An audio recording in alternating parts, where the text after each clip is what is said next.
En el año de 1974, un apacible padre de familia llamado Michael Taylor se convirtió en la víctima de una posesión demoníaca. Cometió asesinato y dejó boquiabierta a toda una nación. El apacible pueblo de Ousted en Inglaterra no aparenta ser un lugar donde haya propensión hacia los crímenes violentos o posesiones de espíritus malignos. Sin embargo, esta somnolienta ciudad de 17,000 habitantes es justamente donde acontecerá esta siguiente historia. Michael Taylor, de 31 años, su esposa Christine, sus 5 hijos y su perro se mudaron a Ousted en 1974. Los vecinos consideraban a esta familia una de las más numerosas y agradables del vecindario. Describían a Michael como un sujeto amable, de buen carácter, así como un excelente padre y esposo.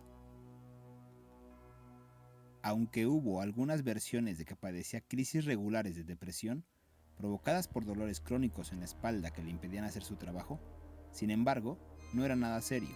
Nunca hubo indicios de que algo anduviera mal en casa de los Taylor, y sus amigos más cercanos recordaban, después de la tragedia, que ahí se respiraba una atmósfera de alegría y satisfacción. Aunque en Ousted había una población muy cercana a la religión, con muchos de sus residentes acudiendo fielmente a misa cada semana, los Taylor nunca mostraron mucha devoción. Solían ausentarse de los servicios religiosos que ofrecía la parroquia ubicada cerca de su casa. Quizá esta falta de interés llevó a Barbara Wortman, una de las amigas más cercanas de Michael, a introducirlo en un grupo llamado Sociedad Cristiana de Estudios, bajo el liderazgo de Mary Robinson, una joven de apenas 21 años. La sociedad ofrecía una religión bastante abierta y, por encima de todo, se identificaba como un grupo de estudio bíblico. Michael mostró mucho interés por las reuniones semanales y por frecuentar el grupo. Pasó a estudiar y discutir filosofía. Encantado con los discursos de Robinson, él también se dedicó a dar testimonio y a ofrecer conferencias. Rápidamente quedó claro que Michael Taylor se había enamorado de Mary Robinson. Los otros miembros notaron su comportamiento inapropiado e intentaron excluirlo, pero Michael siempre negó cualquier tipo de falta. Estaba claro que el par pasaba mucho tiempo junto y que Michael se convirtió en el favorito de la ministra Robinson. Los miembros del grupo también notaron el súbito cambio en la forma en que Mary dirigía al grupo. Recurría a algo que llamaba el poder de Dios para exorcizar a personas que hubieran pecado y hablaba en lenguas misteriosas. Además, argumentaba que ciertas personas debían ser liberadas de manifestaciones diabólicas a través de rituales que ella y Michael habían ideado. Con admirable seguridad, Mary afirmaba tener la habilidad de ver pequeños duendes entrando y saliendo de las personas, escondiéndose entre sus carnes, intentando poseer a los individuos y atrayéndolos al mal. Mary y Michael estaban convencidos de que determinados rituales podían sacar a los duendes y expulsarlos al infierno. Este cambio tan radical de rumbo terminó incomodando a la mayoría de los miembros de la sociedad, que terminaron abandonándola.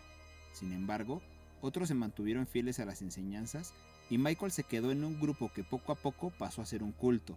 Su esposa e hijos ya no asistían a estas reuniones, que fueron trasladadas al sótano de una casa particular y que ya no se hacían en el lugar que había cedido la diócesis.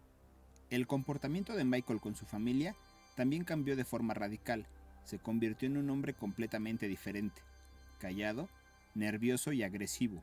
Christine estaba convencida de que el grupo estaba ejerciendo algún tipo de influencia negativa sobre su marido, y en esa época descubrió que Michael había abandonado su empleo para dedicarse a un nuevo emprendimiento: escribir, junto a Mary, un evangelio. El problema llegó al punto en que Michael abandonó la casa alegando que necesitaba hacer un retiro espiritual, donde ayunaría para buscar la iluminación. Enfadada por el comportamiento de su cónyuge, Christine lo acusó de mantener una aventura con Mary y lo llamó hipócrita. Michael huyó descontrolado, se subió al auto y desapareció. En los días siguientes, Michael no dio señales de vida. Se notificó a la policía, pero simplemente parecía que se lo había tragado la tierra. Se supo de él hasta un mes después, cuando apareció en la sede de la Sociedad Cristiana de Estudios, asegurando que había percibido una presencia demoníaca intentando apoderarse de su cuerpo y obligándolo a cometer actos terribles. Marie aceptó hacerse cargo de él, empleando para esto uno de sus rituales de exorcismo. Durante ese ritual, Michael explotó en una ira ciega al punto que se vieron obligados a detenerlo para que no agrediera físicamente a la ministra. Los testigos del exorcismo aseguraron que Michael se expresó en idiomas extraños, utilizó diferentes voces y que llegó a levitar. Más tarde, Robinson dio su versión de los hechos. Llamé al poder de Dios. Pedí que intercediera para liberar a Michael de cualquier influencia diabólica. Fue entonces cuando sus facciones cambiaron. Casi parecía una bestia. Mantenía sus ojos en mí con una mirada furiosa. Ordené que el demonio abandonara su cuerpo, pero empezó a gritar y escupir. También hablaba lenguas extrañas. Me quedé petrificada. Logré ver una figura sobre él, como si fuera una presencia inmaterial. Un demonio con alas y cuernos se posó sobre su cuerpo como una sombra. Pedí ayuda divina e imploré para que Jesús arrojara a la bestia al infierno. Solo entonces empezó a desaparecer y Michael se tranquilizó. Más tarde, Michael declaró no recordar nada de lo que había pasado. Los testigos confirmaron que estaba sumamente alterado, evidentemente fuera de sí, pero no pudieron observar ningún tipo de ente diabólico o sentir el olor a azufre. Pese a todo esto, Michael recibió el perdón de Marie Robinson y los amigos lo llevaron a su casa. La familia lo recibió con alivio, prometiendo que todo saldría bien de ahí en adelante. Pasó por varios exámenes y parecía gozar de una excelente salud física. Pasaron 3 semanas sin el más mínimo inconveniente, pero entonces empezó a dar señales de que algo andaba mal otra vez. Michael despertaba a gritos en medio de la noche. Se alimentaba de carne cruda, rompía muebles en la casa, hablaba en un idioma desconocido y se carcajeaba como un loco. La situación se volvió tan delicada que Christine envió a los niños a casa de sus amigos y solicitó a algunos vecinos que la ayudaran a atar a su esposo a la cama. Era por todos sabidos que la cordura de Michael se arruinaba progresivamente y que podía ser un peligro si llegaba a quedar libre. Marie entró en contacto con varios sacerdotes, afirmando que fuerzas demoníacas se habían apoderado del cuerpo de Michael y que su alma corría un grave peligro. El sacerdote local visitó la casa y quedó sorprendido con lo que vio ahí. La atmósfera en la casa era helada. Adentro hacía 10 grados menos que en el exterior. Michael rechinaba los dientes, gritaba y hablaba en lenguas desconocidas, en arameo, según algunos. Escupía, babeaba y mordía a todo aquel que se le acercaba. Lo mantenían atado a la cama con cuerdas que le lastimaban los brazos y tobillos, pero nadie se atrevía a acercarse. El sacerdote escribió una carta en la que recomendaba que se le practicara un exorcismo cuanto antes, pues había reconocido características de la acción de fuerzas del mal. En general, una petición de esta naturaleza requiere de un examen completo y de una verificación psiquiátrica, pero sorpresivamente el obispo otorgó el permiso para llevar a cabo el exorcismo. 2 religiosos, el ministro Peter Benz y el reverendo Raymond Smith, fueron solicitados para ejecutar el exorcismo. El ritual inició a la medianoche del día 5 de octubre de 1974 en la iglesia St. Témesis, donde se encontraba Michael después de que se le trasladase bajo el efecto de sedantes.